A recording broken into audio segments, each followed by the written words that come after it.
Retornando agora. Então, com relação ao brainstorming, troca de ideias, eu coloquei esse ponto. Eu trouxe também, esse também é um slide de referência para que vocês possam usar depois. Eu acabo fazendo isso porque tem muito conteúdo, é infinita a quantidade de conteúdos que a gente pode acessar, né? Então eu gosto de deixar links que vocês possam usar e explorar mais para frente. Então eu separei alguns links que eu chamei de Consumer Insights, insights e ideias sobre os consumidores.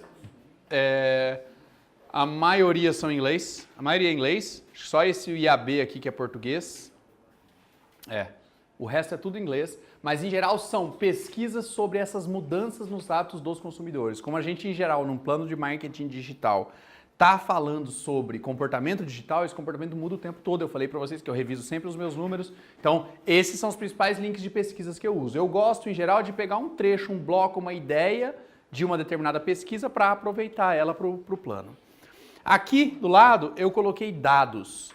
Eu acho que se eu fosse, de todos esses links, eu fosse recomendar um só para vocês, ia ser esse primeiro aqui.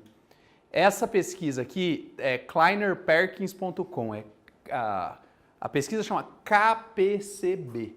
Isso é o nome de uma empresa, esses caras foram investidores anjos em vários pequenos negócios. Eles foram investidores anjos na Amazon, foram investidores anjos no Uber, foram investidores anjos no Airbnb. Então são os caras que a gente brinca, vem acertando a mão, né? Onde botar o dinheiro. Pelo menos melhor que eu que botei na poupança eles estão, né? Então, é uma galera que tem uma visão sobre o mercado digital. Por favor. O que você quer dizer quando você usa a expressão investidor anjo? Ele entrou na empresa numa época que ainda não era uma empresa. Basicamente ele falou, cara, o que esses malucos estão inventando? Eu vou dar uma grana para eles vão me dar um pedaço da empresa, depois a gente conversa. Sem saber se ia dar certo, né? A maioria dos investimentos anjo, na verdade a maioria das startups dá errado, né? Então é um investimento que você faz sem muita perspectiva de retorno. Só que esses são os caras que acertaram 3 vezes, então é bem raro nessa indústria, nesse segmento. Né? E aí, como são caras que acertam muito a mão, e em geral tudo que eles publicam a gente fica prestando atenção e olhando porque os caras têm uma boa noção. E eles perceberam que as pessoas gostam do conteúdo deles, então já tem uns 5, 6 anos que eles começaram a produzir um relatório chamado Tendências da Internet. E aí uma vez por ano, normalmente finalzinho de maio, então tá quase, a gente tá louco para ver a próxima edição aí, porque é sempre muito boa. Eles fazem um relatório pro ano todo com dados super mega específicos, mas que fazem muito sentido. Então eles antecipam movimentos do tipo, como é que está o investimento de marketing entre televisão, rádio, jornal, revista, a internet eles separam desktop e mobile, então o quanto que as pessoas estão investindo versus o quanto que as pessoas estão assistindo esses meios. Eles antecipam tendências do tipo, em que momento a gente está da realidade virtual? Quais são as startups que já conseguiram implementar a realidade aumentada? Então você vê novas tendências que estão surgindo e eles normalmente dão uma noção muito boa de timing.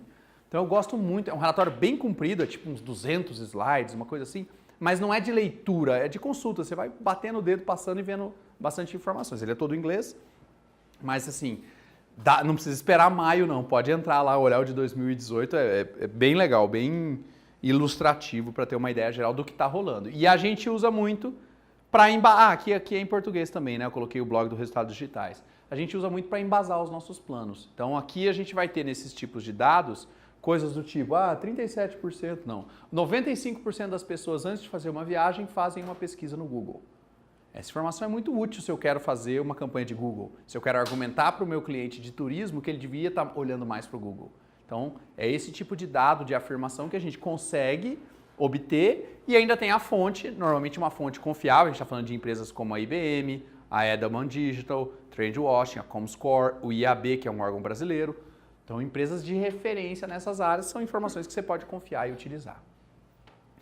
Aqui mais algumas fontes de pesquisa também, tem dados, aqui só dado brasileiro, aqui é o Facebook, mas você consegue pegar dados específicos, depois eu vou falar mais dessa ferramenta, onde você consegue informações. Então, tem links infinitos aqui.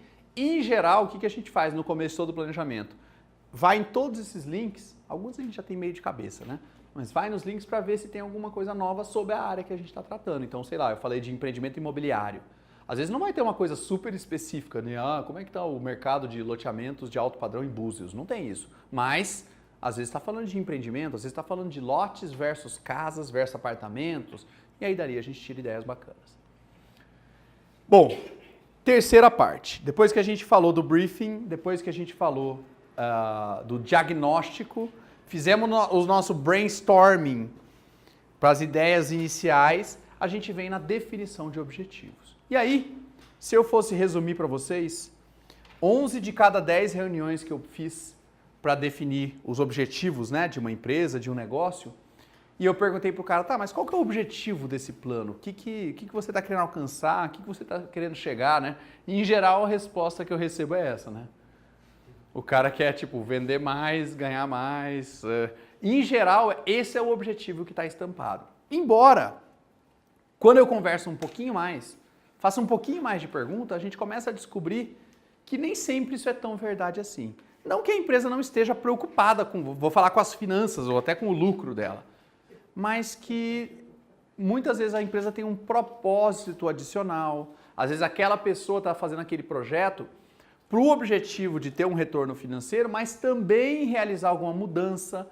Então, em geral, a gente tenta extrair, e aí volta para o briefing, né? Volta para o nosso processo de fazer perguntas, onde o cara quer chegar, o que é importante para ele e o que é importante para o projeto. E quando a gente consegue tirar respostas que vão além do cifrão, então eu quero ser responsável pelo ser a empresa mais lembrada quando se fala no segmento de meias. Ah, eu quero ser a maior empresa do segmento tal. Porque às vezes ser a maior não é ganhar mais dinheiro, é ser a maior. Às vezes você vai pegar o dinheiro que você ganhou e vai investir para você ser a maior. Então, a gente em geral tenta, quando a resposta é muito direta, que é só grana, a gente tenta gastar um pouquinho mais para entender o que está por trás daquela grana.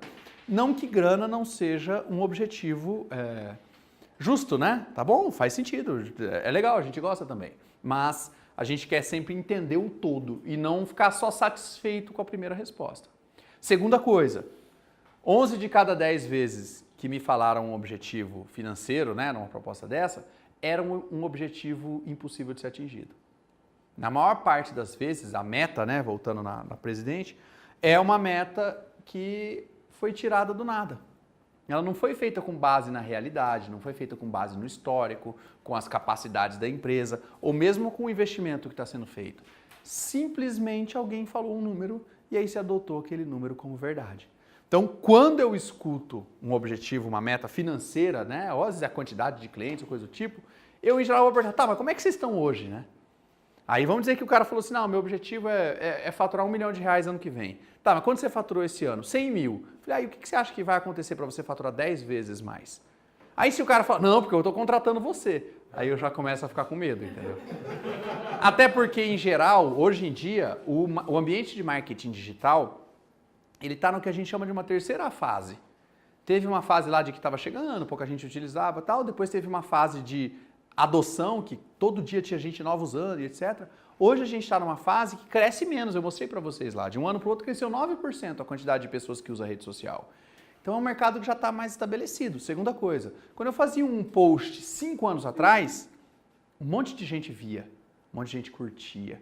Esse postinho que a gente chama de entrega orgânica. Hoje em dia, postou, não gastou, você é invisível, né? Ninguém vai te ver.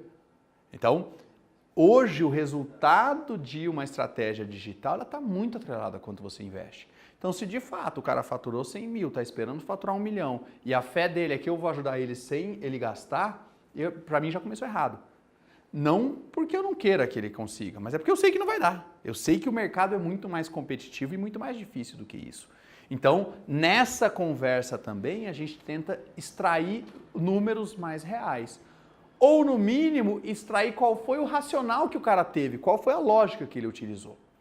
Qual que é o exemplo péssimo de lógica? E se vocês alguma vez já pensaram nisso, não se sintam culpados, porque é um raciocínio simples, mas que, infelizmente, não funciona assim.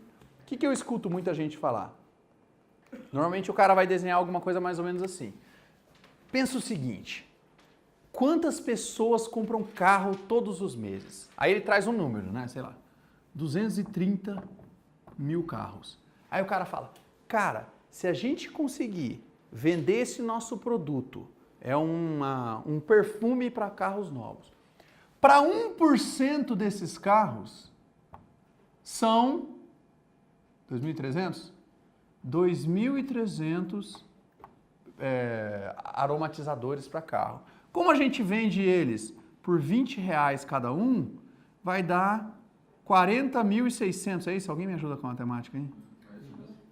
Vai dar R$40.600.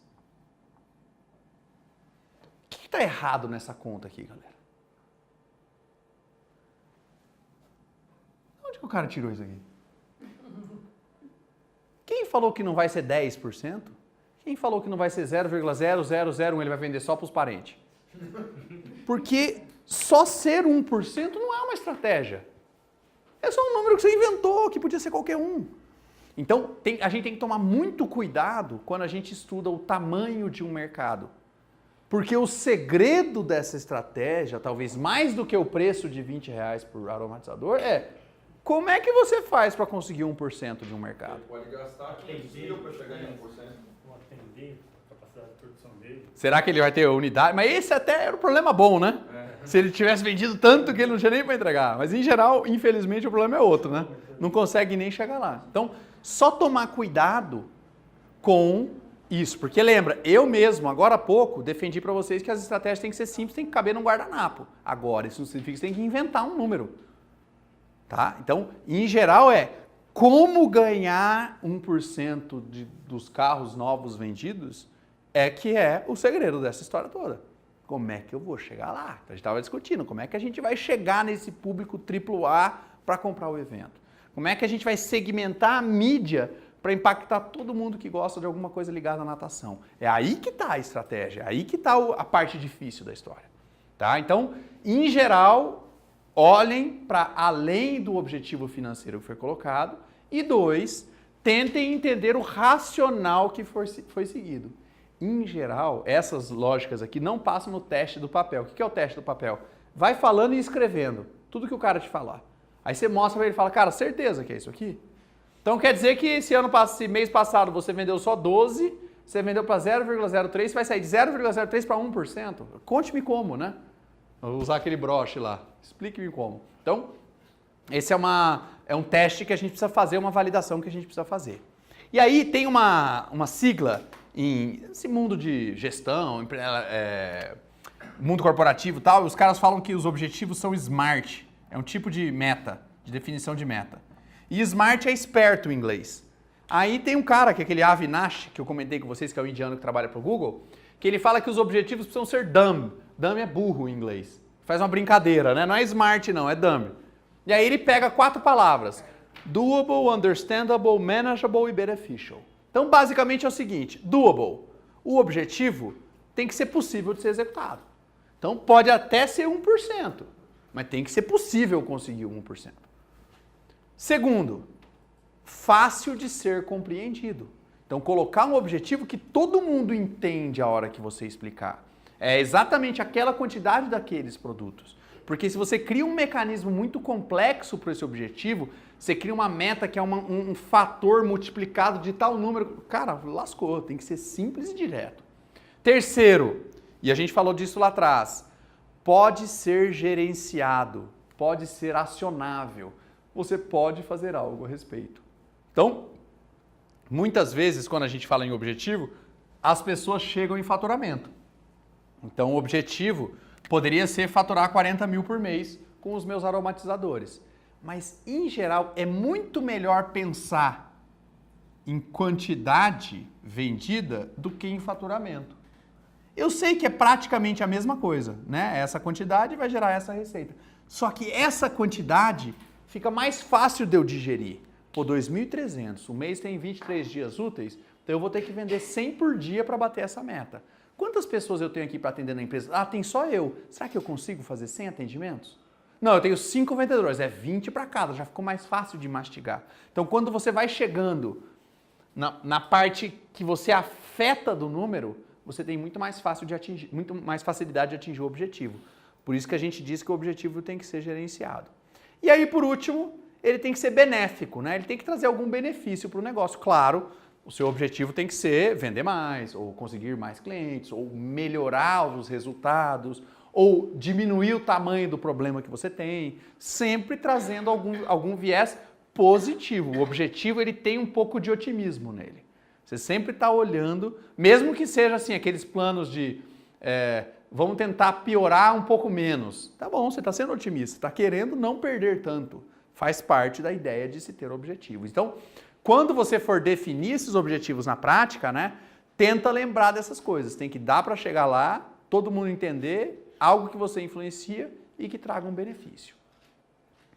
E aí eu coloco alguns exemplos, em geral, do que eu escuto, né? A maioria é vendas, do que eu escuto, as empresas que eu converso com um monte de empresa B2B, né, que vendem produtos para outras empresas, e aí em muitos dos casos, de fato, é vender mais. Vender mais, ter mais novos clientes, né? Então às vezes a empresa já tem uma base de clientes atuais, já vende bem para eles, mas ela quer mais clientes num mercado novo, numa geografia nova que ele não atendia antes. Ou um objetivo que eu gosto muito mais do que vendas é esse aqui, ó, lucro, né? Porque às vezes vender mais é só deixar mais barato, abaixou o preço, vende mais. Mas será que é só vender mais mesmo ou é sobrar dinheiro na brincadeira? Então, às vezes quando a empresa tem um pouco mais de maturidade de gestão, conhece melhor os números dela, ela faz até conta melhor.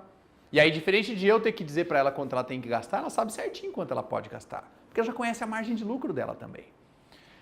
Pode ser também que os objetivos não sejam tão ligados à parte financeira, objetiva, né, numérica, né? Mas às vezes são objetivos de imagem. Coloquei aqui como branding, né? Objetivos de percepção da marca. Eu quero que a minha marca seja mais benquista. Eu quero que os meus clientes avaliem melhor o serviço que eu presto. Você pode olhar para métricas que não sejam só financeiras. Ou eu quero ter base de clientes, usuários ou leitores, se for um site de imprensa, por exemplo. A gente atende alguns sites de notícia. Esses caras, óbvio que eles têm metas financeiras, mas o foco de gestão de todo dia deles, a hora que eles vão produzir uma matéria, eles não ficam pensando no anúncio que eles vão vender. Eles ficam pensando como é que eles vão trazer mais gente para ler mais artigo e ficar mais tempo no site. Porque é assim que eles ganham dinheiro. Quanto mais as pessoas navegam pelo site, mais banners carregam, mais dinheiro eles ganham. Só que para as pessoas navegarem mais no site, tem que ter conteúdo melhor. Então é muito melhor usar a métrica de quantos leitores ou sessões, né, visitas o site está tendo, ou usuários únicos o site está tendo, do que necessariamente um faturamento. Mas, de novo, isso exige entender melhor os seus próprios números. Ou recompra. Às vezes você já tem uma base de clientes, esses clientes já compram com você e seu objetivo não é captar um cliente novo, é fazer um cliente que você já tem comprar mais de você. Essa é uma pergunta que eu adoro fazer. Na maioria dos meus briefings eu dou um jeito de encaixar ela, que é tentar perguntar para quem está do lado de lá o seguinte: você quer mais clientes, ou seja, clientes que você ainda não tem, passar a fazer parte da sua carteira de clientes, ou você quer que os clientes que você já tem comprem mais de você? Qual que você acha que é a resposta de todo mundo? Os dois, né? Mas tá bom, é um bom começo. Porque a hora que o cara responde os dois, tá, mas qual que se eu tivesse que priorizar, você começava por onde, né? E aí eu tento pegar um pouco desse feeling. E aí quando eu vou perguntando, vai ficando mais claro. Então, a gente trabalha com um cliente que vende equipamentos para laboratório, e aí lá ficou muito evidente pra gente que dá para conseguir cliente novo. Mas quantas pessoas estão comprando equipamentos de laboratório de R$1 milhão? Não tem muitas, né? Eu provavelmente não vou fazer um anúncio no intervalo da Globo para vender isso. Então, faz muito mais sentido como estratégia tentar vender para aqueles caras que já têm um laboratório, de repente vão dar uma renovada, uma melhorada, do que às vezes buscar um cliente novo. Embora, quando eu fiz o briefing, a resposta foi, eu quero os dois. Mas aí quando eu fui decompondo essa resposta, perguntando mais um pouquinho, eu entendi, tá bom, vou fazer os caras comprarem mais coisas, vou mandar mais e-mail para eles, vou ver se essa galera vem comprar. Então, em geral, a gente tem que levar para os objetivos, mesmo que eles não sejam objetivos tão objetivos, né? Não sejam objetivos tão numéricos, sejam objetivos também subjetivos. E aí, entro no bloco de estratégia. E aí lembra o nosso amigo do Tropa de Elite, né? Estratégia, estratégia e tudo mais. E assim, a palavra estratégia ela é muito glamurosa. Toda vez que a gente fala estratégia, soa. A pessoa fica mais inteligente quando ela fala estratégia. Ela parece mais inteligente. Inclusive, quando a gente fala planejamento estratégico, é o auge da inteligência, né? Parece que você está falando de um negócio qualificado, um negócio realmente diferenciado. Mas estratégia, a definição lá vem do grego mesmo, não lembro, acho que é esse aqui, ó, estrátegos lá, é caminho. E estratégia lembra que a gente definiu um objetivo que é onde a gente quer chegar? Estratégia é o caminho que a gente vai escolher para chegar lá. E eu sei que isso dá meio que uma simplificada no negócio, parece até que não é por aí, mas é exatamente isso. Até porque existem vários caminhos diferentes para eu atingir o mesmo objetivo. Eu acabei de falar, o meu objetivo é aumentar a receita. Eu posso aumentar a receita vendendo mais para o cliente que eu já tenho. Eu posso aumentar a receita aumentando o preço. Eu posso aumentar a receita trazendo clientes novos. Não, é melhorar o lucro. Eu posso vender a mesma coisa, mas custar mais barato. Então tem muito caminho diferente para a gente escolher. Agora a questão é como escolher esses caminhos. Quais são os caminhos que a gente vai considerar ou que a gente vai analisar. E aí a área de administração ajuda a gente bastante na área do marketing digital. Porque desde a década de 70 já se fala, escreve, publica muito sobre estratégia. Então dá pra gente subir em cima dos ombros dos gigantes aqui, aproveitar a galera que já pensou bastante sobre esse assunto. Um dos caras que pensou pra caramba sobre esse tema é esse tal de Michael Porter. Michael Porter tá mais senhorzinho agora, né? Mas na década de 80 ele causou uma boa marca nesse pensamento, vou chamar, na parte de planejamento estratégico, estratégia de maneira geral. Ele escreveu um livro chamado Estratégia Competitiva.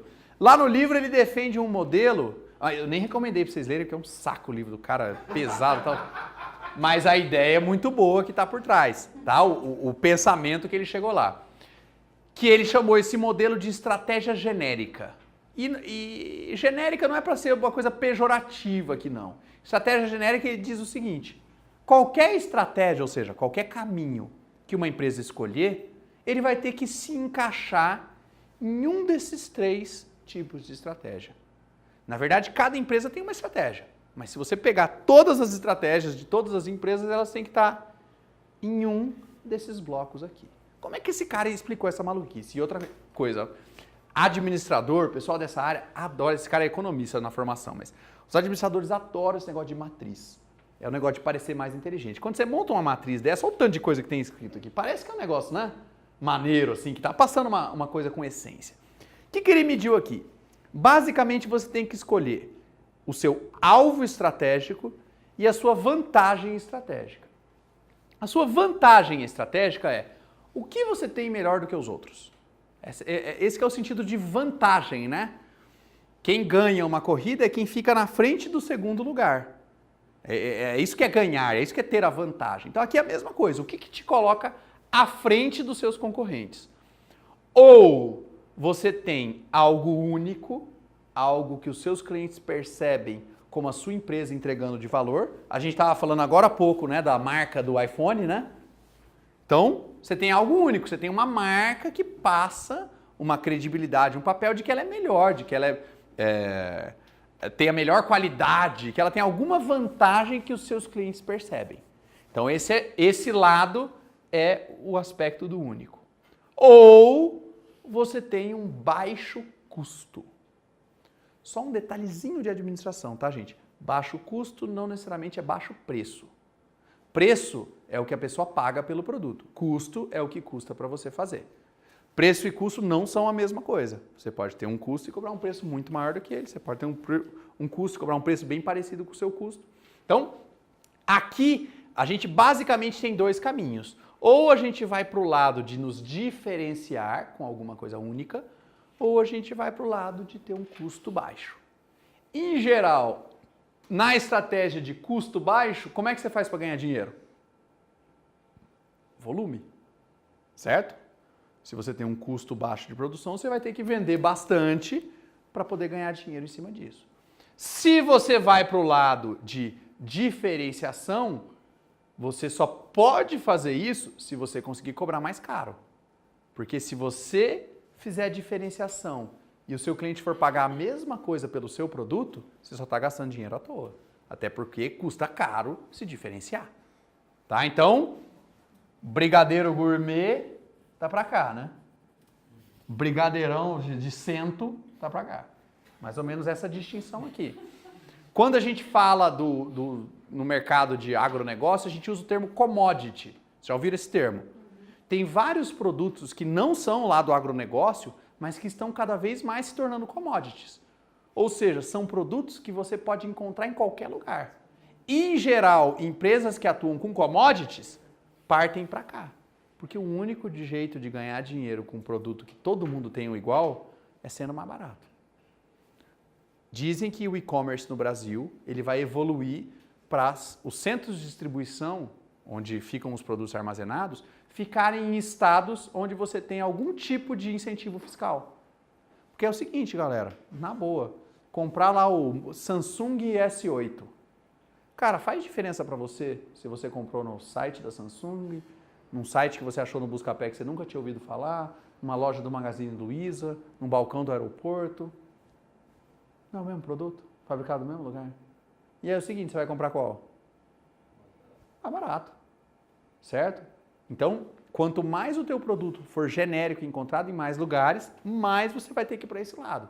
E para muitos segmentos, inclusive eu não queria ser uma loja que vende celular, né, em 2019, está ficando cada vez mais difícil, porque a maioria dos produtos está se comoditizando.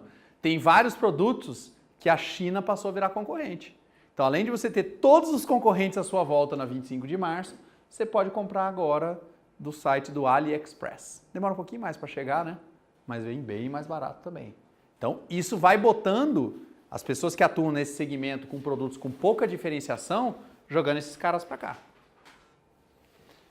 Só que aí ele fala o seguinte, além dessas duas características, ou de diferenciar ou de baixo custo, tem uma outra parada, que é o alvo estratégico. O que ele chama do alvo estratégico? Aqui em cima é você atender todo mundo do seu mercado. Todos os clientes ou todas as empresas. Aqui embaixo é você escolher um único segmento para você atuar. Então, a partir do momento que você entende se você está para o lado do custo, commodity, ou para o lado da diferenciação, agregação de valor, e você escolheu se você vai tentar atender todo mundo ou se você vai atender um segmento só, você pode cair em uma dessas três estratégias. Na estratégia de foco, você consegue, quando você escolhe um único segmento, você pode ter diferenciação e baixo custo. Você consegue os dois. Na estratégia de diferenciação, você vai ter algo único e você vai atender todo mundo. E na estratégia de liderança em custo, você vai atender todo mundo e vai ter um custo mais baixo para produzir um produto. Porque você é mais eficiente, porque você é mais rápido, porque você tem incentivo fiscal, porque você está numa boa geografia. Então é daí que o Michael Porter tirou esse modelo dele. Então, quando a gente começa a pensar em estratégia, é algo muito importante de entender daquela empresa que a gente está atuando. E tem empresas que têm o DNA de custo. Tem empresas que têm o DNA de diferenciação. Em geral, é um divisor de águas importante. E o que eu vou dizer para vocês de experiência, eu já estou fazendo planejamentos pelo menos desde 2009, 2010, são 9, 10 anos fazendo isso. A percepção é que cada vez menos a gente tem empresas crescendo atacando essa estratégia. A estratégia de baixo custo, ela é uma estratégia suicida. Ela pode ser uma estratégia momentaneamente boa, momentaneamente efetiva. Pode ser também que seja um suicídio por prestação. Você vai tomando uma gotinha de veneno por dia, vai demorar um pouquinho mais para você morrer. Você vai chegar no mesmo fim. Por conta do aumento da pressão de concorrência. E, gente, infelizmente aqui no Brasil, a gente tem todos os desincentivos. E não é papo de empresário chorão, não, que empresário normalmente fica choramingando essas coisas. Aqui eu estou sendo pragmático.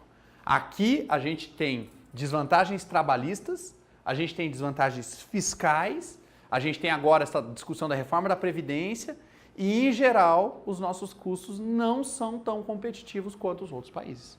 São poucos os produtos onde o brasileiro é de fato competitivo. Então, se você mirar em tentar ter uma operação mais afiada, não vai ser muito fácil ganhar dos chineses, dos indianos. Esses caras estão fazendo isso muito bem, muito rápido, e agora a África começou a entrar na jogada também.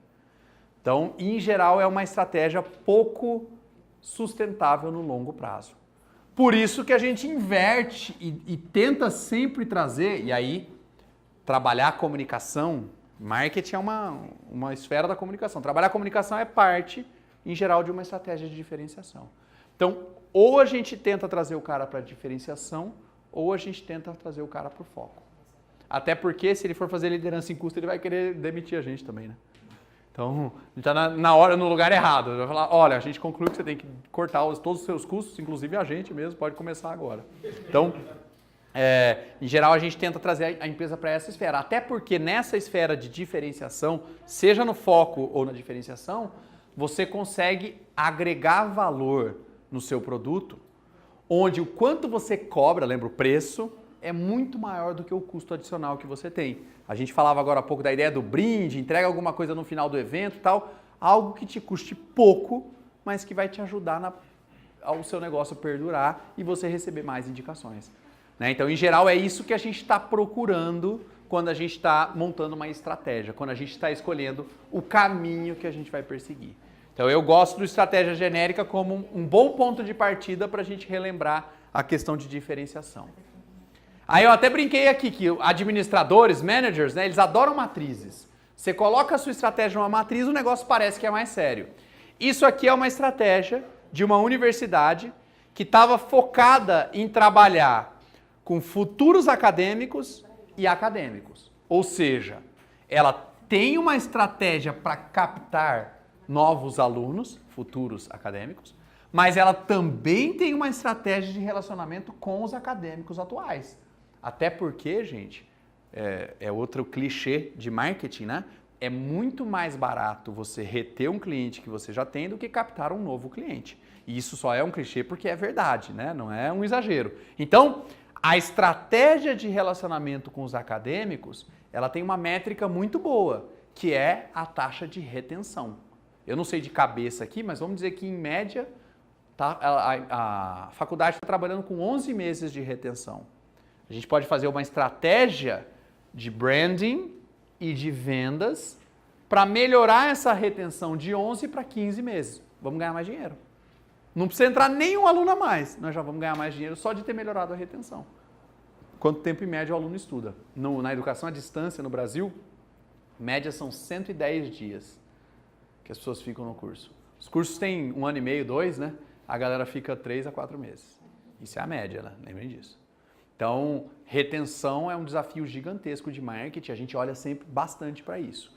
Mas, obviamente, a gente também quer captar novos alunos, futuros acadêmicos. Então, aqui a gente fez uma matriz onde a gente colocou objetivos de branding e objetivos de vendas. Então, aqui são métricas mais comerciais e aqui são métricas mais da marca. Para que a gente reforce a nossa marca com quem já estuda e com os novos e, ao mesmo tempo, gere negócio, né? A marca gera vendas. Novas matrículas, e aqui era uma ideia que a gente chama de upselling, que é fazer o aluno que já está na faculdade comprar outros cursos que a faculdade oferece, cursos livres que eles chamam lá. E aí aqui era um outro componente, não tem a ver com o que eu estou falando agora, mas era a parte de monitoramento da marca, que a gente fazia em paralelo. Mas em geral o que eu queria mostrar para vocês é que essas matrizes, lembra que eu mostrei a do concorrente? Dos diferentes loteamentos e tudo mais? É aquela mesma lógica da gente fazer esses cruzamentos para conseguir enxergar a complexidade. Até porque, gente, nesse único slide, a gente está falando de 6 estratégias diferentes. Branding para futuros acadêmicos, branding para acadêmicos. Vendas para futuros acadêmicos, vendas para acadêmicos. Monitoramento da marca e monitoramento de vendas. Então, 6 estratégias numa tela só. A matriz permite a gente ter essa visão. Bom, vamos entrar no nosso bloco 7, do target. Aqui, gente, é uma parte essencial também de qualquer plano. Uma vez que a gente definiu qual é o objetivo, onde a gente quer chegar, uma vez que a gente definiu a estratégia, como é que a gente vai fazer para chegar lá, vem a parte do público-alvo. Até porque, como a gente está falando de marketing digital, a gente está falando dos clientes que a gente quer atender, dos clientes que a gente vai atender. E aqui tem um universo grande, eu não sei se eu vou conseguir terminar hoje esse bloco aqui, mas já dá para a gente começar nele, que é entender o comportamento ou o hábito desse nosso consumidor, inclusive já começar assumindo, né, que está mudando e que está diferente e que a gente precisa se atualizar. De primeira, é o que a gente precisa entender do nosso target. E por que para a gente é importante entender o nosso cliente, galera? Não foi a Netflix que matou aquela locadora Blockbuster. Foram as cobranças de taxa extra que fizeram. Não foi o Uber que matou as empresas e cooperativas de táxi. Foi o péssimo serviço e o preço alto que eles cobravam. Não foi a Apple, através do iTunes, que matou a indústria da música, mas era aquela possibilidade que a gente tinha só de comprar o álbum completo e não poder escolher a música que a gente queria levar. Não foi a Amazon que está matando os outros varejistas. Aqui no Brasil ainda pouco, mas nos Estados Unidos a coisa é feia, né? Foi o mau serviço, foi a experiência do cliente com aquelas lojas que fez isso. Não foi o Airbnb que matou a hotelaria. Foi a disponibilidade limitada de quartos, né? O fato de que um hotel está restrito e no Airbnb você abre inúmeras possibilidades. Então, nunca coloca, gente, a tecnologia, a plataforma ou a inovação como o motivo pelo qual algo não está funcionando. Em geral, é um problema de pessoas. E nesse caso, né, é um problema de consumidor. Então, a gente entender e estudar e perguntar objetivamente para o nosso cliente é uma forma da gente ter uma percepção, uma melhor percepção de quem é esse nosso cliente. Aquela brincadeira, né? Onde vivem, o que comem, por onde andam. Conseguir entender cada vez mais esse nosso cliente. Essa é a justificativa. E aí a gente tem o público. O público representa a totalidade de pessoas que estão expostas a uma mensagem através de qualquer canal que a gente vai usar no marketing digital, pode até ser no marketing offline aí. Mas o que a gente gosta de olhar no marketing digital é o público-alvo. Não na totalidade, mas no específico.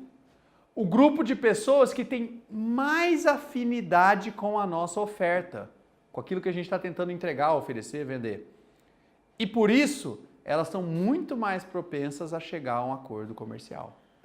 Em geral, eu pergunto para os meus clientes o objetivo e eles falam que é grana, né? Segunda pergunta que eu faço é, mas quem que é o seu cliente, o perfil do seu cliente? A resposta que eu mais recebo é todo mundo. Gente, faz 30 anos que não tem nada que é para todo mundo. Nada. A gente tem nível de detalhe, de especificidade, de produto customizado que a gente tem, infinito. Então não dá mais para a gente aceitar a ideia de que a gente vende para todo mundo. Eu, uma vez, entrevistei um cara que tinha uma loja de moda feminina, e aí eu perguntei para ele um pouco mais do público-alvo. Aí ele falou assim, não, meu público-alvo é todo mundo, né? A resposta que eu sempre escuto. Eu falei, tá legal, mas não é uma loja de moda feminina? Ele falou, não, mas homem também compra lá. Tá bom. Tem 4 compras por homem por mês e 896 de mulher. Caraca. Pô, eu não tô falando pra você colocar um sinal, é proibido entrar um homem na minha loja. Claro que o cara vai poder entrar na tua loja, mas se você vai fazer uma estratégia, se você quer fixar a sua mensagem na cabeça de alguém, você não está cometendo um crime em fazer algo focado nos 98% dos clientes que você tem, caramba. Então, a ideia do público-alvo não é limitar. Não entendam errado, não é isso. Mas é você definir com mais precisão quem que tem afinidade para o seu produto. Uma outra resposta super comum que eu tenho, né? E o seu produto você quer vender para quem? Não, eu quero vender para o Brasil inteiro. Tá, mas a sua empresa é local, né? Falei, não, mas qualquer coisa eu posso despachar o meu produto. Tá, mas se você despachar o seu produto daqui, lá para Recife, seu preço vai ser competitivo com as empresas lá de Recife? Não. Falei, então talvez a gente possa, vamos começar vendendo primeiro para São Paulo? Vamos tentar vender para a galera de Campinas primeiro? Olha que legal. Aí se der certo, a gente tem outras cidades, dá para Sorocaba, para Jundiaí. Pô, deu certo, a gente pode expandir aqui para o Rio de Janeiro. Aí vamos lá para Recife quando a gente já tiver vendido para todo mundo.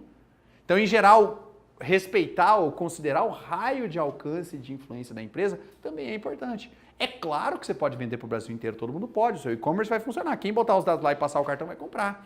Mas na hora de fazer sua estratégia de mídia, se você pegar o seu pouco dinheirinho, porque em geral a gente trabalha com verba limitada, seu pouco dinheirinho para atender 130 milhões de pessoas, sabe o que acontece com o seu investimento?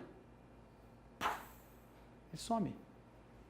Agora, a partir do momento que você começa a fechar, escolhe um nicho, determina para quem você quer vender, com quem você quer falar, e começa a aparecer mais de uma vez na frente daquele público, aí você começa a ter a sua marca sendo lembrada. Então a gente bate muito na tecla de... E aí as ferramentas de redes sociais, principalmente as do Facebook e Instagram, são fantásticas, LinkedIn também, são fantásticas para isso. Você consegue fechar um público muito específico hoje em dia. As possibilidades de segmentação deram até uma piorada, o Facebook deu uma pioradinha no ano passado aí por conta desses escândalos de vazamentos de informações confidenciais, tarará, mas ainda dá para fazer um estrago no sentido de delimitar qual é o cliente com quem você quer falar. E aí as pessoas às vezes me perguntam também, mas qual que é o tamanho ideal de público para minha campanha? Aí a minha resposta de brincadeira é assim, o seu bolso é meu guia. Né? Sua verba vai ajudar a definir isso. Pô, você está com grana sobrando, vamos gastar 30 mil por mês de mídia online? De repente a gente pode ousar tentar impactar o estado de São Paulo, a região sudeste como um todo. Mas pô, você está com R$300, vamos mandar só para os seus parentes. Né? Vamos pegar as pessoas que já conhecem tua marca, que já tem algum tipo de contato com vocês. E a gente conseguir vender para esses, aí a gente expande para os outros. Então, em geral, determina o teu investimento de acordo com o que você tem de verba. E aí vem algumas contas que a gente faz, deixa eu ganhar um espacinho no quadro aqui. Tem alguns números que eu vou usando, que eu vou atualizando de acordo com o que vai mexer no leilão, mas é quanto custa para a gente impactar cada pessoa. E aí tem uma métrica que chama CPM, que é o custo por 1000 impressões. Essa é uma métrica antiga já da publicidade, a gente usa ela bastante no digital. Então é quanto você gasta em reais para cada 1000 pessoas que veem a sua propaganda, o seu anúncio nessas redes. Hoje, se a gente considerar Facebook, Instagram, esse número está mais ou menos R$8, tá? Varia pra caramba, dependendo da geografia, do segmento. Se for no dia da Black Friday, vai, sei lá, outro preço. Mas, em geral, com R$8 a gente tem uma boa régua. Hoje, abril de 2019, galera que está vendo a gente gravado aí, R$8 é uma referência muito boa. Eu já trabalhei com 20 centavos aqui, hoje é R$8, então já foi bem mais barato. E aí, vamos dizer que eu trabalho lá com mulheres de 25 a 35 anos que moram na região do Vale, e aí eu vou segmentando. Aí o Facebook me fala assim, olha, de acordo com essas características do seu público, aí eu coloquei os interesses, falou o seguinte, você tem 20 mil pessoas dentro desse perfil de público. Aí eu vou definir o seguinte, é custo por 1000, né? Então se tem 20 mil, eu vou cortar os 3 zeros aqui, vai ficar 20. 20 vezes R$8 vai dar R$160. O que significa por isso? O que significa esse número, galera? Se eu quiser falar com toda essa mulherada uma vez por mês, eu vou gastar R$160. Em geral, uma vez é um nível, um grau de contato muito baixo quando você tem um produto novo e uma marca que as pessoas não conhecem. Então, a gente vai tentar trabalhar para uma marca que já é conhecida. Então, se a gente fosse falar assim, Skol, Coca-Cola, Heineken, a gente vai tentar gerar um volume de impressões na faixa de 2 a 3 vezes para cada pessoa. Se a gente está falando de uma marca nova, que você vai ter que reforçar, ainda mais para aquelas com nome difícil, né? Você tem que reforçar várias vezes para a pessoa lembrar, a gente está falando de 5 a 7 repetições. Então, se a gente fosse falar R$160 vezes 5 contatos por mês com esse nosso público, vai dar 800 pila. Então, ó, se você não sabia quanto você tinha que gastar, acabei de te dar um número. Segmenta teu público, vê quantas vezes você quer falar com ele, vê quanto custa para falar. Rapidamente você tem um número para ter base. Puta, mas eu não tenho 800, eu tenho só 600. Tá legal, então vamos falar 4 vezes com o público. Puta, eu não tenho 600, eu tenho só 200. Pô, vamos fechar mais esse público então. Porque é melhor a gente pegar aquele raio que a gente definiu e fechar ele mais. Para em vez de ter 20 mil, ter de repente 2.000 mulheres, 2.000 muito pouco, mas uns 3 ou 4 mil mulheres, e a gente firmar na cabeça dessas 3 a 4 mil mulheres, do que a gente tentar continuar atingindo as 20 mil com pouca grana. Então, eu fiz uma versão simples da conta, mas essa é a linha de raciocínio que a gente usa. Então, por isso que eu brinquei que o bolso é o guia. Vai sempre ser balizado pelo qual é o tamanho do seu público e quanto dinheiro você tem para gastar. E aí faz-se um equilíbrio nesse meio do caminho. Tá? Então, essa é a nossa preocupação de procurar as pessoas com maior afinidade e hoje as redes sociais permitem a gente ser muito específico e muito preciso com isso. Bom, quando a gente está definindo esse nosso público-alvo e fazendo essa nossa segmentação, a gente tem dois tipos de variáveis que a gente pode analisar. Eu falei ali, né, mulheres, 25 a 35 anos, blá, blá, blá, na cidade tal, blá. Isso é o que a gente chama das variáveis hard, variáveis demográficas. Nível socioeconômico, que é renda, né? Sexo, idade, estado civil, ocupação, escolaridade, religião, raça. São dados taxativos sobre cada pessoa, cada parte do seu público. Mas a gente tem também o que a gente chama de variáveis soft ou variáveis psicográficas, de comportamento, de como é a cabeça do nosso cliente. Então, estilo de vida, como que é a rotina, o que ele consome com regularidade, ou personalidade, traços de comportamento, ser mais tímido, mais responsável, mais impulsivo, né? Valores e crenças religiosas, valores familiares, ou interesses, esse aí o Facebook tem um monte, né? Temas e atividades a pessoa gosta. Hábitos de consumo, hábitos de compra, ou seja, são variáveis mais complexas de se analisar, de se segmentar. Nem sempre você vai ter essa resposta de tira-cola. Não, a maioria das minhas clientes são tímidas. Caraca, como você sabe disso, né? Então, em geral, é mais trabalhoso você fazer um perfil psicográfico. Só que é muito importante que você vá além das variáveis hard por conta desse simples fenômeno. Isso aqui é uma matéria na revista Fortune, que é uma revista de negócios. A Netflix diz que geografia, idade e sexo são lixo. Gente, é uma matéria numa publicação séria. Eles usaram a palavra lixo, entre aspas, mas usaram, né? Para prever gosto. Que gosto? Gosto pelos seriados, filmes que eles apresentam. Então, às vezes, você vai olhar lá um determinado seriado e vai falar assim, esse Grey's Anatomy aqui é um seriado feminino. Não é. Tem várias outras variáveis que definem o perfil de quem consome e assiste, e aí o Netflix tem todos esses dados, né? Porque enquanto a gente está assistindo, ele está guardando todos esses dados sobre a gente. Tem várias outras variáveis que definem isso que não são as variáveis hard. Tá? Então eles fizeram estudos de correlação, pegaram todos os dados e disseram, cara, esses três aqui não valem para nada para a gente entender qual é o seriado a pessoa tem mais potencial de assistir. E segundo modelo, que eu acho muito mais legal que esse, para usar dados demográficos. A gente está aqui com esse cara que é um homem inglês, nascido em 1948, rico, casado pelo menos 2 vezes, com filhos adultos, netos, mora no campo, viaja bastante, passa férias nos Alpes e ama cachorros. E aí? Será que dá para definir público-alvo com isso?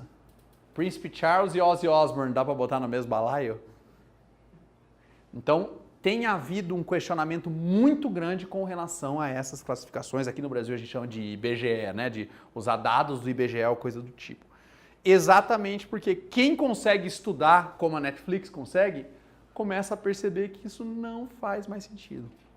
E é muito mais fácil a gente cair num preconceito, numa preconcepção da nossa cabeça, assumir aquilo como verdade e fazer todas as nossas campanhas pensando nisso, do que a gente, de fato, conseguir um resultado melhor numa segmentação. Então, o que eu tenho feito com os meus clientes? O que eu tenho feito com o dinheirinho, o rico dinheirinho deles? Eu tento separar, e aí depende do estômago do cliente, 5 a 10% da verba total para testar. Ou seja, para gastar com um perfil diferente, baseado em outras premissas, em geral baseado naquela pesquisinha de 50 que eu contei para vocês no Facebook, para que a gente consiga descobrir, ou pelo menos ter a chance de descobrir, novos perfis de segmentação. E galera, eu vou falar para vocês que na maioria das vezes a gente erra. Nesses testes, a gente erra mais do que acerta. Só que toda vez que a gente acerta algo novo, a melhoria compensa todos os outros erros que a gente teve. Então, testar é uma palavra horrível quando você está falando de dinheiro, né? E alguém podia até falar, você está testando porque é o dinheiro dos outros, né? Mas é parte essencial de melhorar. Se quiser ficar do mesmo jeito, não precisa testar. É só continuar gastando igual.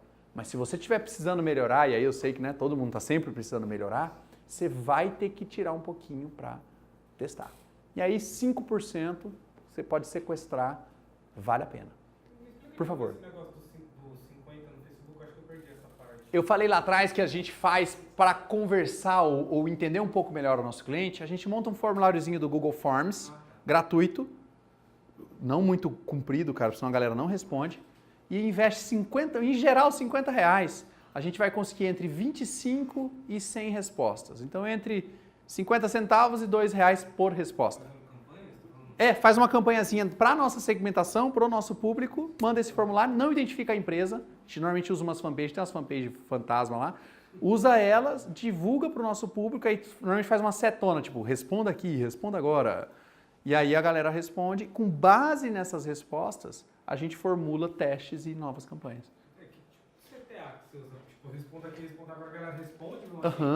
Exatamente. Cara, você não faz ideia de quanto desocupado tem no Facebook.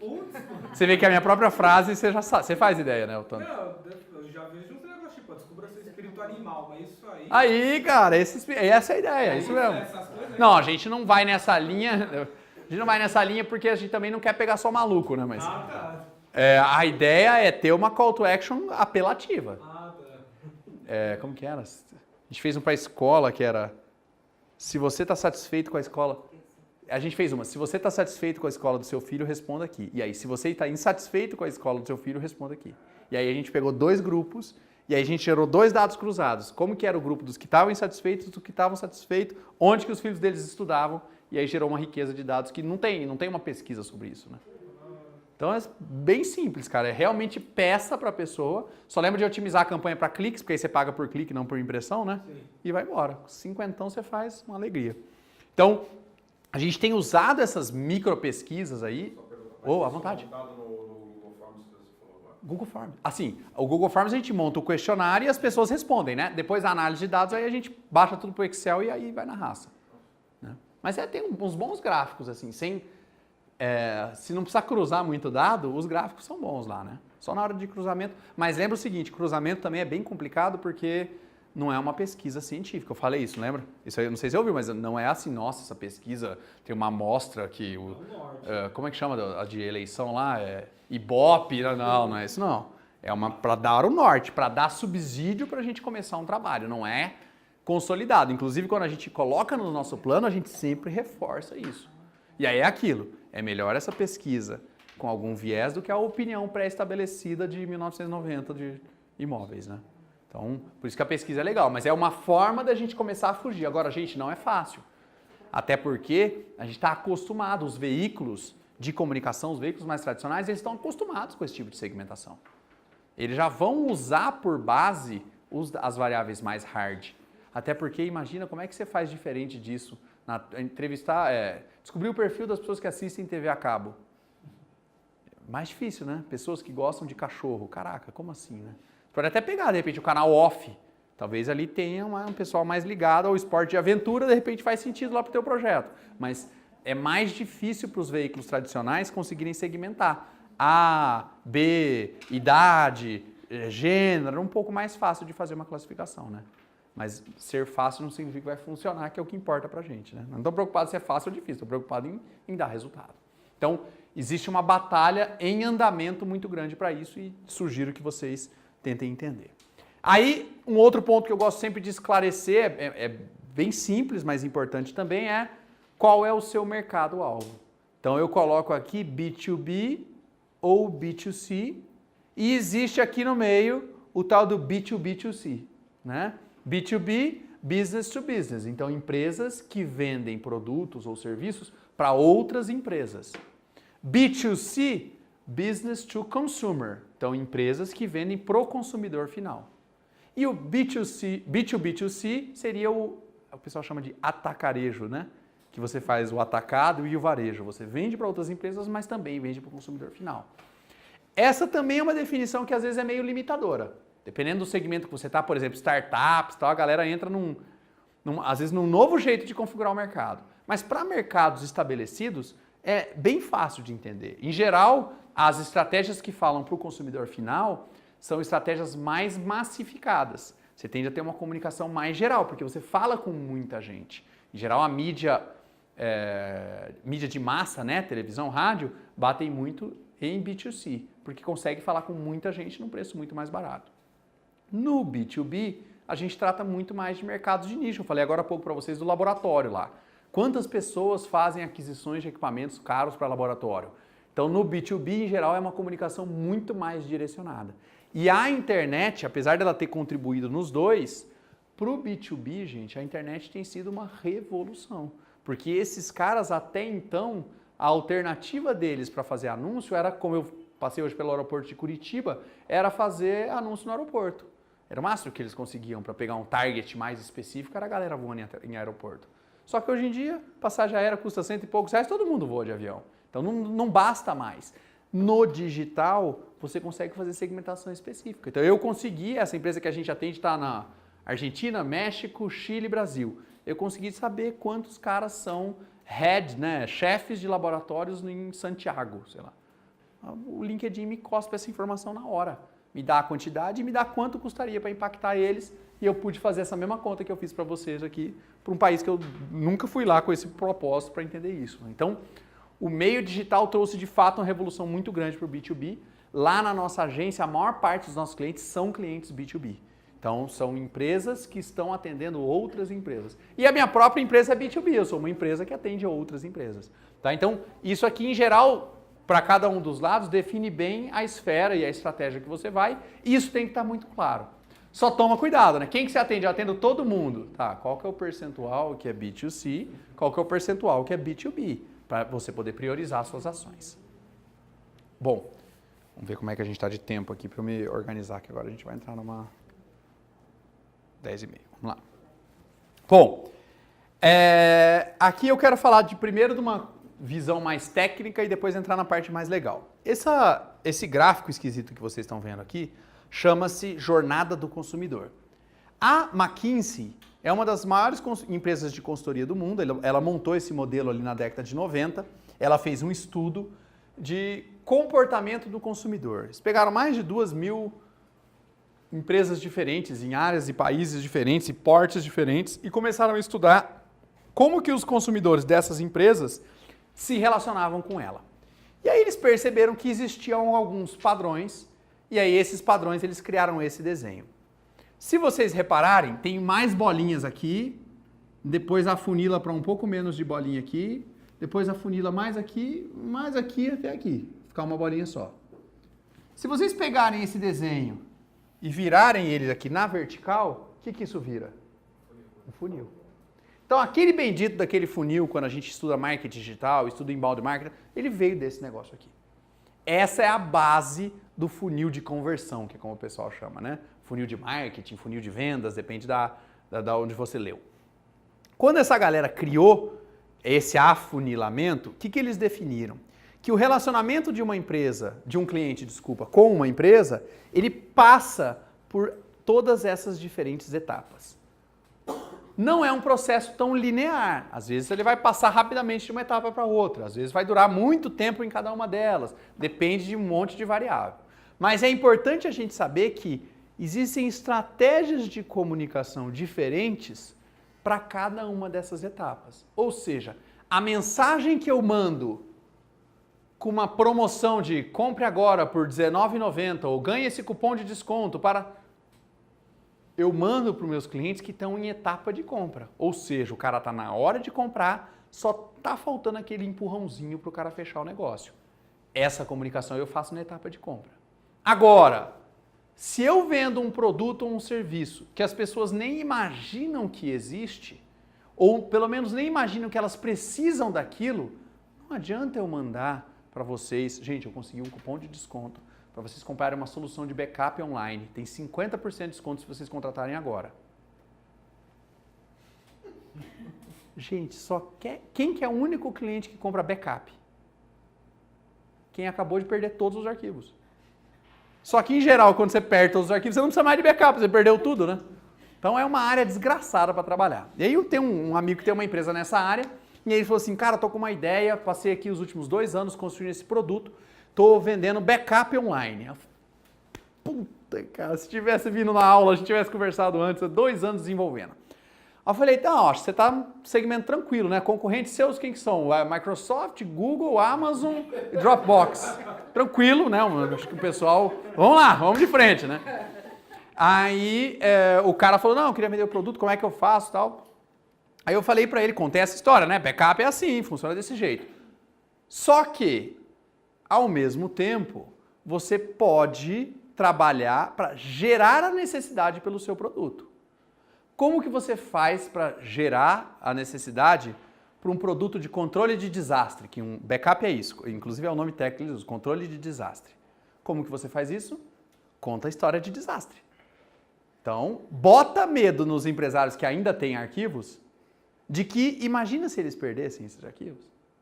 Só que essa estratégia não é cupom de desconto de R$19,90. Essa estratégia não atua nessa etapa da jornada. Essa estratégia atua nessa etapa que é o awareness. E aqui, você não fica totalmente preocupado em falar, compra o backup da minha empresa é melhor, vem aqui. Até porque se você falar muito isso, fica com cara de venda. Aí é difícil de chamar a atenção porque ninguém gosta de venda. Ninguém gosta de anúncio. Só gosta de anúncio aquele pessoal de Cannes lá que tem o prêmio todo ano. Né? Cliente não gosta, cliente quer sair correndo de publicidade. Então, traz informação. Educação, uma informação nova, uma informação curiosa, uma informação engraçada. Aí eu tô pronto. Agora, propaganda, cara. Né? Nossa, que ótimo, adorei esse tabloide aqui com todos esses preços de furadeira. Não, né? Não tem uma coisa que te alegra ali. Então, quando a gente faz uma campanha para awareness, em geral, a gente está tentando levantar o problema. E aí, para estratégia do backup, faz todo sentido. O que eu contei pro cara?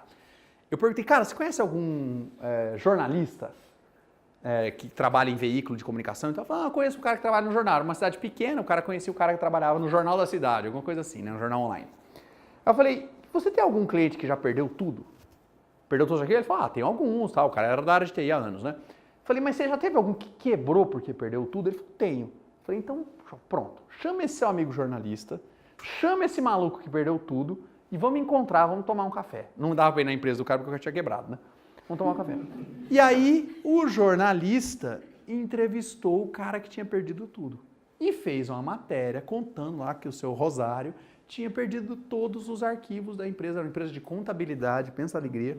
O cara tinha perdido tudo porque ele tinha um HD no computador ligado na tomada. Isso não tinha backup. O que é backup? Tá lá, o computador tá funcionando, né? Inclusive, a maior parte das reclamações das pessoas com relação a backup é assim, mas estava funcionando até ontem. Claro, né? Você só vai arrumar uma coisa quando ela para de funcionar, né? Por isso você não veio ontem, você veio hoje quando parou. E aí, ele conversou, trocou essa ideia e aí mandou essa matéria para o site de notícias do cara lá, comprou. Vocês viram que eu falei informe publicitário uma hora aqui? Na hora que eu estava lendo aquele plano dos imóveis lá, eu falei informe publicitário. Usou o tal do informe publicitário para contar a história desse cara, que era um contador, todo mundo conhecia na cidade pequena, aquela coisa. E aí deixei o cara quieto. E aí rolou essa conversa, aí a gente bateu aquele papo, deu umas dicas lá e vazei. Aí o cara me ligou, umas 2 ou 3 semanas depois, falou assim, cara, você tem outra ideia aí? Eu falei, o que foi? Ele falou, cara, nunca vendi tanto backup. Ele não ficou milionário com isso, não foi assim. Até porque era uma cidade menor e tal, mas ele falou assim, cara, meu telefone não parou de tocar, as pessoas mandaram e-mail, mandaram pergunta e um monte de gente contratou backup. E aí eu falei, cara, é isso, porque você atuou para gerar a sua demanda. E a grande sacada do funil de conversão da jornada do consumidor é a gente entender que uma campanha de gerar demanda é diferente de uma campanha de atender uma demanda. E quando você começa a fazer essa distinção, e agora vocês acabaram de ser enfeitiçados para sempre, toda vez que vocês verem uma publicidade, vocês vão pensar nisso. Vocês vão perceber claramente a diferença quando você está pensando nessa etapa do que quando você está pensando nessa etapa. Mais para cá do funil ou mais para lá do funil. Então, no marketing digital, no inbound marketing, a gente tem a possibilidade de não só atuar nessa etapa, mas inclusive provocar com que os caras daqui pulem para cá. Provocar com que os caras daqui pulem para cá e os caras daqui pulem para cá. E aí essa jornada do consumidor, ele faz até uma etapa que ele chama pós-venda, que é a lealdade. Como fazer aquele consumidor continuar sendo seu consumidor. Então, a McKinsey foi muito brilhante na pesquisa que ela fez, nos dados que ela levantou e na linha de raciocínio que ela criou. Claro que tinham empresas que já faziam isso, mas não entendendo o processo e desenhando o que estava acontecendo, né? Então é isso, né? Viramos esse funil aqui, ele vira esse afunilamento. Então, Descoberta lá, que eu chamei de awareness no outro slide, né? Inspirar, educar e informar as pessoas que poderiam adquirir produtos ou serviços da sua empresa em um futuro próximo. De repente o cara não vai comprar necessariamente agora. Vou até ligar pro cara do backup para ver como que ficou depois, né? De repente o cara não vai comprar agora, mas você jogou uma pulga atrás da orelha dele. E de repente isso é uma fagulha, um começo de um relacionamento para vender um produto. Depois da fase de descoberta, passa para a fase de consideração. Persuadir, né? Convencer as pessoas que estão analisando consumir produtos e serviços similares ao que você tem, ao que você oferta. Por quê, gente? Em geral, eu falei para vocês, se for um conteúdo muito vendedor, que fique falando que a sua solução é a ideal, você tem um risco de perder a confiança daquele consumidor. Mas se você consegue criar um conteúdo que é mais genérico, que trata sobre o problema que o seu produto resolve, você consegue ganhar credibilidade e ao mesmo tempo atrair o cliente para você. Em geral, quando eu faço material de inbound marketing, um projeto novo numa empresa, em geral os nossos primeiros conteúdos são quase todos reprovados. Quase sempre. Por quê? Em geral, o que o cara devolve? Ah, mas você não falou nada da minha empresa. Pô, mas você nem falou do meu produto. Ou, você tá louco, cara, vai falar do produto do concorrente? Eu te paguei para você escrever coisa do concorrente. Na verdade é porque o primeiro conteúdo de uma jornada de consumidor, ele é um conteúdo amplo. Ele é um conteúdo que vai tratar do problema. Então, às vezes, quando eu for falar da solução de backup, eu posso falar que uma das soluções é você comprar uma storage. Uma solução é você fazer uma réplica do seu computador e fazer uma cópia simultânea dos arquivos. A outra é guardar um pendrive na gaveta de cueca. Querendo ou não, é uma estratégia de backup. Ou contratar uma solução em nuvem online. Não preciso nem falar que tem que ser a solução do cara, mas dou as possibilidades. Então, em geral, um conteúdo de inbound que dá resultado, que é bem feito, ele vai nessa linha, levanta primeiro o problema. E aí é muito mais fácil quando você faz o seu post na rede social, quando você faz a sua campanha no Google, em conseguir cliques, e cliques baratos, e de pessoas certas, né, que são o seu público, se você cria um conteúdo que tem tudo a ver com a realidade daquela pessoa. Mesmo que ela ainda nem esteja pensando naquele problema. Mas tudo que precisa é a cara do seu Rosário, né? Triste da vida sem a empresa dele de contabilidade para ele cuidar. Depois vem a etapa de decisão. Então aqui a gente já está chegando perto da compra, né? Fornecer aos seus usuários um caminho ágil para que ele possa consumir os seus produtos ou serviços. Agora sim. Agora eu estou falando da promoção, do compre agora, do cupom, do vem no site, clica no e-commerce. Então agora é dar o caminho para de fato ele comprar o teu produto. Tá? Então só aqui a gente tem 3 etapas. De novo, elas podem durar meses. Às vezes se você for vender um empreendimento imobiliário, por exemplo, em geral essa jornada é bem lenta. E aí tem que segurar a atenção do corretor, né? Porque o corretor ele simplesmente quer mandar e-mail para todo mundo o tempo todo. E aí é mandar a mensagem errada para a pessoa certa. Ou mandar a mensagem certa, mas na hora errada. Então é para isso que serve esse raciocínio de funil. Depois que o cara compra, retenção. Então, reter os seus clientes através de uma boa experiência com o seu produto. Talvez aqui tenha até menos a ver com comunicação, é muito mais atendimento, relacionamento. E por último, fidelização. O que você pode criar para fazer esse cliente contratar ou pensar em te contratar quando ele for precisar desse produto uma próxima vez, né? Então, esse funil de conversão, gente, é a base de um trabalho de marketing digital. Quando a gente vai montar o nosso plano e vai discutir a nossa estratégia, a gente tenta sempre definir quais etapas do funil que a gente vai estar tratando e que o nosso público-alvo se encaixa. Aquela jornada do consumidor da McKinsey mudou. Ela não é exatamente a mesma de como ela era na década de 90. Obviamente, um monte de coisa mudou. Então eu coloco aqui uma proposta da gente dar uma repensada, né? Mudar a nossa forma de pensar. E, gente, aqui, eu não sei se eu deixei claro, mas eu sou bem pragmático, né? Eu faço essas brincadeiras, eu faço elas rindo, mas elas são verdade. Eu faço rindo para passar mais fácil, assim, vocês aceitarem melhor, né? Mas é verdade, de fato é assim. E quando eu falo esse negócio de mudar a forma de pensamento, não é que você tem que sentar lá, fazer uma meditação, porque não, é porque realmente... E outra, também não é ativismo, não é o meu propósito aqui, né? Defender... Mas, gente, o mundo está muito diferente. E ele está mudando numa velocidade que a gente é praticamente incapaz. E quanto mais velho vai ficando, mais difícil. Eu estou com 36 agora. Está mais difícil do que quando eu tinha 26 e com certeza mais difícil do que quando eu tinha 16. De entender o que está rolando e de como que é a cabeça. Quando eu vou nesse WeWork que eu comentei com vocês, para mim tem alguma coisa errada lá. E não é errado. É o jeito que é. É assim que é a cabeça das novas empresas no Vale do Silício que estão meio que definindo como vão funcionar as outras empresas. Na verdade, eu deveria, e eu tava, né? Tô falando assim, mas eu tava de orelhas em pé ali, percebendo o que eu podia traduzir daquilo para minha empresa. Uma coisa eu adorei porque eles tinham chocolate de graça, mas não era o melhor do que eles tinham para oferecer. Mas eu digo para vocês que essa postura de ter a cabeça aberta, ela é talvez a diferença de sobrevivência ou de morrer no mercado. A gente atende um cara que vende salgadinho, snacks, né? O concorrente dele é a PepsiCo. Então, a mesma brincadeira que eu fiz lá do Google, da Microsoft, né? Concorrente gigantesco, e está vendendo um bendito do produto que todo dia tem uma nutricionista, uma endocrinologista, uma não sei o que láista falando que não pode comer. Sódio faz mal pra cacete. Então, vender salgadinho em 2019 é treta. Esse cara, vamos dizer assim, todo o mercado no Brasil, de maneira geral, a maioria dos mercados está apanhando muito com a crise. Imagina um cara que, além de ter a crise econômica, ele tem o produto que está contra a tendência.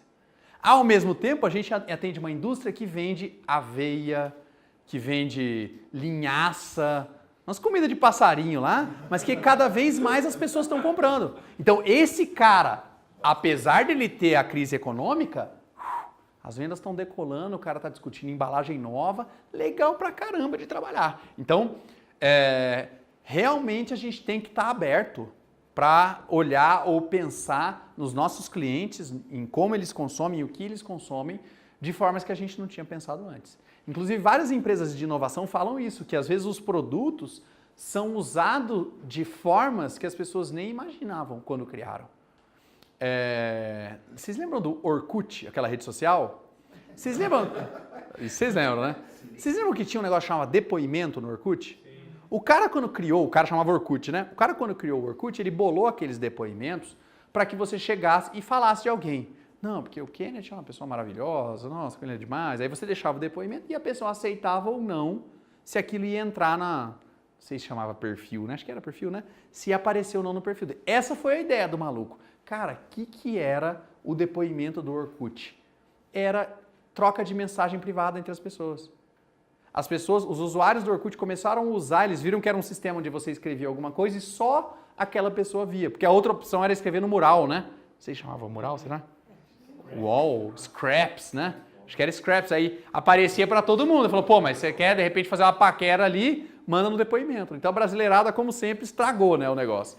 Mas é esse tipo de cabeça aberta de que o cliente vai usar o seu produto, às vezes para um propósito que você não tinha pensado. E aí nessa hora que você tem que estar com a cabeça aberta para dizer o seguinte, como é que você quer usar mesmo? Ah, é assim? Então deixa eu mudar o meu produto, porque é o meu produto que tem que funcionar igual você e não eu.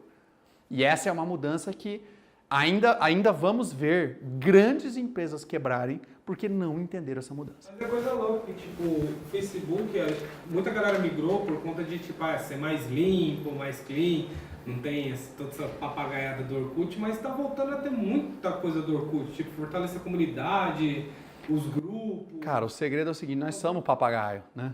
Então. A gente gosta da bagunça toda, então A galera tá voltando a fazer tudo que o Com certeza. fazia, tá ligado? E se trocar de rede social, e o Instagram?